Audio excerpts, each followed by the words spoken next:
Assalamualaikum warahmatullahi wabarakatuh. Selamat pagi anak-anak ibu kelas 4A, 4B, dan 4C. Semoga dalam keadaan sehat walafiat dan masih semangat semuanya ya. Hari ini kita akan belajar tema 1, subtema 2, kebersamaan dalam keberagaman. Pada subtema sebelumnya, anak-anak ibu sudah belajar tentang perambatan bunyi. Jadi, bunyi itu bisa merambat melalui benda gas, benda padat, dan benda cair. Nah, ibu tanya dulu, anak-anak ibu mendengarkan bunyi atau suara dengan apa ya? Yap, kita mendengarkan bunyi dengan menggunakan telinga kita.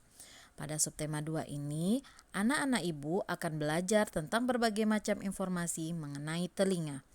Yuk kita kenali telinga kita lebih dalam.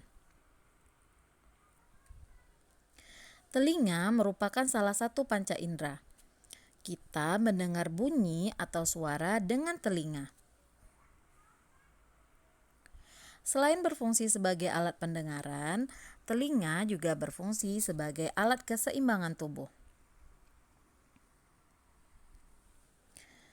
Telinga terbagi menjadi 3 bagian, yaitu telinga luar, telinga tengah, dan telinga dalam. Agar lebih paham, yuk anak-anak ibu simak video bagian-bagian telinga beserta fungsinya berikut ini.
Wah, ternyata banyak sekali ya bagian-bagian telinga kita.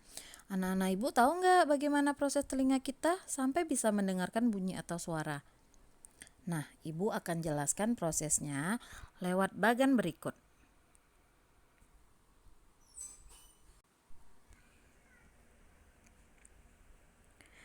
Mula-mula, gelombang bunyi atau suara masuk ke telinga melalui udara. Kemudian, bunyi atau suara tadi menggetarkan gendang telinga.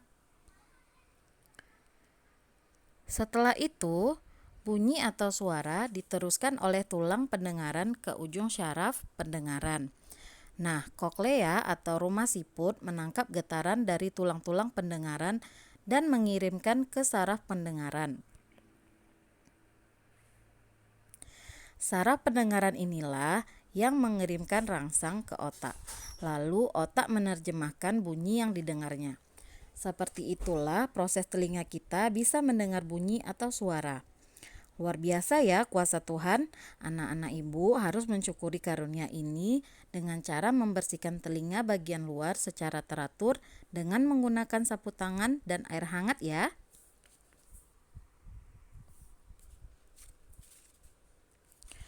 Oke, kita lanjut ke materi selanjutnya. Di subtema sebelumnya, anak-anak ibu sudah belajar tentang berbagai macam budaya di Indonesia. Salah satunya adalah tari. Tahukah anak-anak ibu bahwa setiap tarian yang akan dipentaskan menggunakan pola lantai tertentu. Pola lantai adalah formasi yang dilakukan penari dengan perpindahan, pergerakan, atau pergeseran posisi saat menari. Gunanya untuk menciptakan kekompakan antar penari dan memperindah tari. Di sini Ibu akan berikan 4 contoh pola lantai dalam menari. Formasi pertama ini disebut dengan pola lantai horizontal.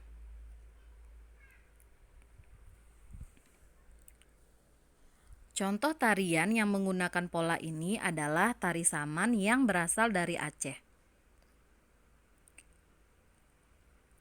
Formasi kedua disebut dengan pola lantai huruf V. Contoh tariannya adalah tari pendet dari Bali. Formasi ketiga disebut dengan pola lantai lingkaran. Contoh tariannya adalah tari randai dari Sumatera Barat. Formasi terakhir disebut pola lantai berbentuk zigzag. Contoh tariannya adalah Sudati dari Aceh. Demikianlah pembelajaran kita hari ini. Semoga anak-anak Ibu paham ya dengan penjelasan yang sudah Ibu berikan tadi. Nah, untuk pola lantai, Ibu harap anak-anak Ibu menghafal berbagai macam contoh pola lantai yang sudah Ibu jelaskan tadi. Kemudian untuk tugas tertulisnya adalah membuat bagan tentang proses telinga dapat mendengarkan bunyi atau suara. Kerjakan di buku tulis tema dengan rapi dan semenarik mungkin ya. Selamat mengerjakan. Ibu akhiri dengan wassalamualaikum warahmatullahi wabarakatuh.